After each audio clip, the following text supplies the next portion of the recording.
You should be checking Google Classroom in between videos. I hope you're doing that. I am on the third page of notes, and I am on the part that says linear function, non-linear function. So we're going to start talking more specifically about types of functions. So we started with relations. Relations is kind of big picture. So here's my box, relations. And then we got more specific and we said, okay, well, some relations are functions. And then now we're going to even more specific and we're going to say, well, some functions are linear functions. So definition of a linear function is going to be a function that when graphed creates a straight line. So a function that when graphed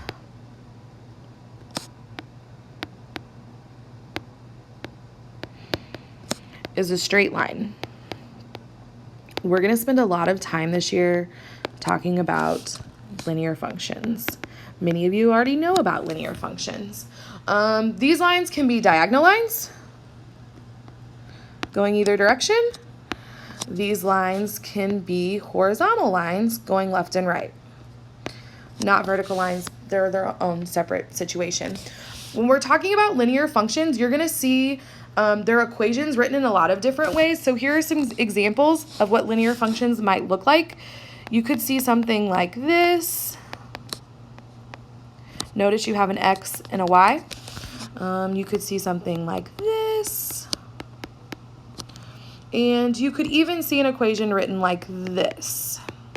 So these are all different examples of linear functions and what they might look like as equations. And we're going to play around with these a ton, like the whole first quarter. Actually, whole first semester. So the opposite of a linear function would be a non-linear function. So a non-linear function, mind you, is still a function. So it's still going to follow all of the rules that we talked about a function. Your x's are going to have its own special y's. But when it's a non-linear function, it's going to be a function that when graphed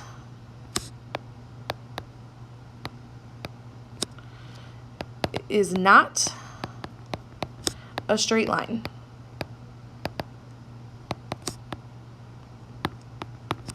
Which would make sense, non-linear, not straight. You're going to see things that look like this. Fun fact, that's called a parabola. And you're going to see graphs that look like this. Both of these type of graphs we will also learn about during the year. This first one that I drew, a parabola, we'll learn about that in April and May. And the second one is an exponential graph, and we will learn about that in January, February. Nonlinear functions, when you write them as equations, and yes, you need to write these types of equations, what they look like down, so you're aware. A lot of times, almost always, these equations will have exponents.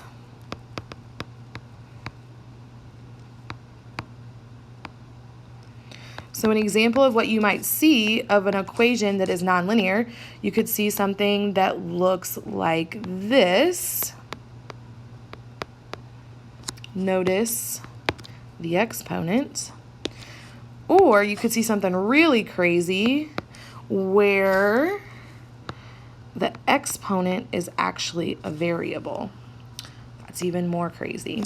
So again, linear functions are pretty simple. A linear function means that when you graph it, it is a straight line. You should be able to identify that linear functions, linear equations, don't have exponents. If you see an exponent, it's not going to make a straight line. No exponents. Something else that you might hear about linear functions is linear functions have a constant rate of change. We'll talk more about that later. Many of you know what that means, aka slope. But linear functions have a constant rate of change. Their equations, no exponents, and when you graph them, it's a straight line. Non-linear functions, your graphs are not going to be straight lines, and your equations will have exponents in them. So from here, you need to go back to Google Classroom, and you need to read what you need to do next now that you've seen this video. Make sure you're staying on task.